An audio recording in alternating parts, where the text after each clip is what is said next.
And it's funny because I did a show a couple of months ago now with a gentleman. His name was Kyle Wanigman, and we did a show on Soldier the Healer. And in the middle of Iraq, in the middle of the war, basically, he was out having a bad moment and started throwing rocks and started seeing these sparks and had this, like, a light bulb went off, and he realized that it doesn't matter what's going on, in the darkest moments, in what we perceive to be some of the darkest moments in our life, there's always that spark of light. Yeah. And that's how I see you. You're just such a spark of light, and I enjoy your company, and I feel, appreciated. I feel blessed to know you and Anna, and it was such a pleasure working with you at the store.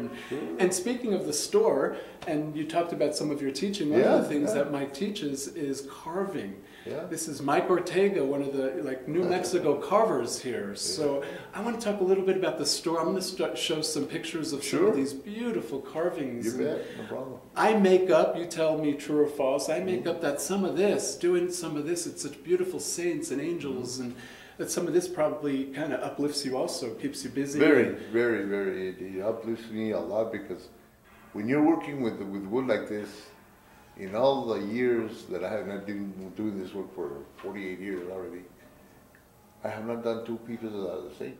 And I have done thousands. And I can tell you that I have not done one that, it's exactly like the other one. They're all one-of-a-kind pieces. And that's what makes it amazing. Because my father, when he first started this work, was Ben Ortega, probably one of the best wood carvers and folk artists in the Southwest. He taught us how to use the wood and how to look into the wood and use the shapes of the wood to create whatever he wanted to create, And that was what he was famous for. He could get a piece of wood and tell you, here's an angel. Or when we go to the woods, he'd say, Mike, look, there's a Moses over there. Or there's an angel over there. Or there's St. Francis over there, And that's how I learned, And that's how I taught my sons how to do it too. It's a whole family affair. I know your sons are involved. I see their names on some of these pieces as well. So. And I also, that's what I try to teach my little students, that when you do art, don't copy anybody. Create your stuff. Because sure, people are going to laugh sometimes. They laughed at my dad when he first started.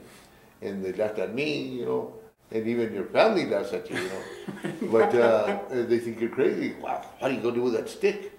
Well, look at it when I finish it, And that's what brings pleasure to me, is just creating, and teaching to create stuff like that. It's all nature. It's all nature. It's true, and it's so beautiful. I know when I've looked around the store, there's pieces, I'm like, well, what was that? And it's like, oh, that's a twig off of a branch, and now it's a Jesus, It really is amazing, and I'm so blown away by this kind of creativity, where people start with a stick, end up with something like this. I mean, it's just so beautiful with the animals and the sticks, and pieces that come off. And there's a beautiful piece over here with some guy riding a horse, and he's got his little saddlebags, and there's stuff in the saddlebags. It's so detailed and so beautiful.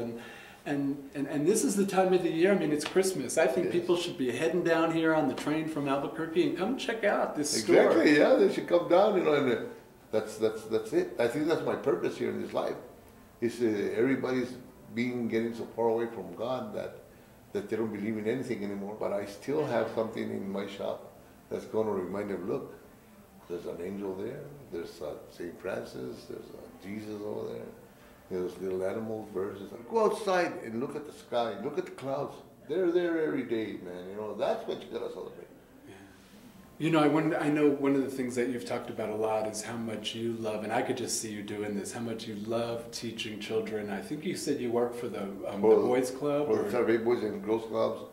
I've done work with Monica Roybal here in Santa Fe, and with a couple other organizations around, and private too.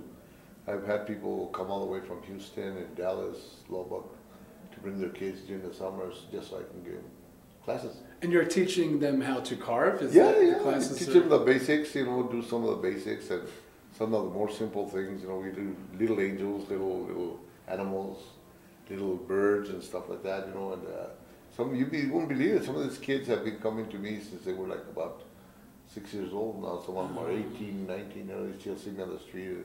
Mike, we still have carvings that we did at the Boys Club or at your house or wherever I had the classes, And that's one thing that we cannot forget about is our children.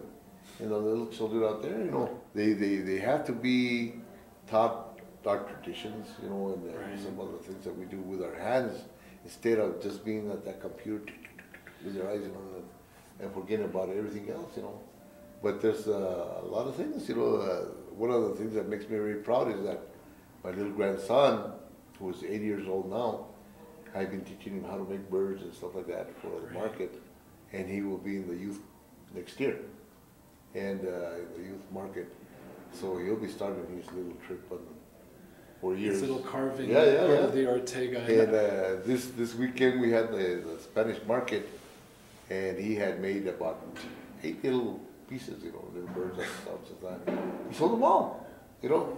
And once you see a little kid being able to sell these things, it inspires him more to do good and to make more carvings and stuff like that. I had a program going at Boys Club one time that we did carvings for the kids all summer long, and then we had a big show for them. They got to buy their school supplies, clothes, whatever they wanted. I think that kids being self-expressed in ways where they're actually creating things and wood carvings. I did the same thing when we were kids. We wood carved and just played with our hands and played outside. Well, of course, we didn't have computers and all that, but thank God we didn't have all that. Oh, yeah, you know that one of the most neatest thing I did at the Boys Club, okay? We had all these little kids. I used to work in all the poor areas of town. You know, these kids didn't have very much to do or stuff like that. And one day we were all out there, it was very hot, and they wanted, they didn't know what to do. So I had a friend that I knew that had a sand and gravel company. So I called him up and I told him, why don't you bring me a truckload of dirt over here to the Boys Club? And he says, okay, Mike, I'll get you, donate it to you. So he donated it to me, and so what I did, I went and made a hole in the top of the dirt, and I filled it up with water, and we started having mud wrestling. Oh, wow. And let me tell I always wanted to do that. All those kids went home full of mud, and before you know it, their parents were coming to me. Look at their tennis shoes. Look at all that. Oh, don't worry, I'll get them some new ones at them. Don't worry about it. But see, kids, when they play with the earth, that makes them feel good, you know. Yeah, playing with, I used to eat dirt when I was a kid. I used to love mud pies and really get. My grandmother, she used to plaster her own house. Don't do this at home, yeah. She used to plaster her house with mud every year. And me and my cousin and a couple other kids, when it rained, we had our own little special hole on the wall that we used to be over there, licking it until it was, you know, we needed to get dirt off the wall, man, because it smelled so good. You know, Tesuque was beautiful. I can't even begin to tell you the beautiful things that went on over there, and the adventures that I had over there that were just fantastic. Well, sounds like you're still on a big adventure. I am. I think I'm going to have to leave one out here in the shop, and I'm going to have to go into something else. I don't know. Who knows? And Anna, you know, I know that she works a lot in the shop, but she's also one of the most amazing. I have to throw this in here because she made me the most delicious lemon strawberry pie as a going away present. She's the most amazing baker in the world. I know she's a pastry chef, so of course that's what she does for a living. But boy, we've had some goodies in the mall this last. Well, who do you think I'm like I am? All the goodies, you know. I'm her official taster, you know. So when she's not around, I go sneak over to the kitchen and cut me a big old slice of homemade apple pie, man. That's the best thing for me. Well, I believe that if you think it's going to be good for you, it's all healing. Of course, you know, what the heck, man, you know, like I say, if you think that you can heal yourself, you can. You really, really can. You know, and God works wonders, man. But you gotta have faith. And you got to do it too. I know you're pretty proactive. Like I said, you told me you do this great little 15-20 minute meditation every day about how good you feel and about your health and about your body healing and all your parts and all your organs getting better and better every day. So, I mean, there is that great picture you put in your mind, and we know that your body is responding to whatever picture we put in our mind. So A+. Really, well, you know that God says to incorporate Him in everything you do in life. If you're cutting a piece of wood, say, God, you know, let me cut this piece of wood. If you're whittling away, you know, let it come out to be nice, you know. Give me the strength to whittle and whittle. Sometimes it's amazing how that works, because I could be whittling and I could be hurting and stuff like that. I start meditating while I'm doing it, and all of a sudden it looks like I'm finished. So how did this finish? How did I finish that so fast? It's very, very, very, very mystical, very beautiful. Divine intervention. Exactly. Exactly.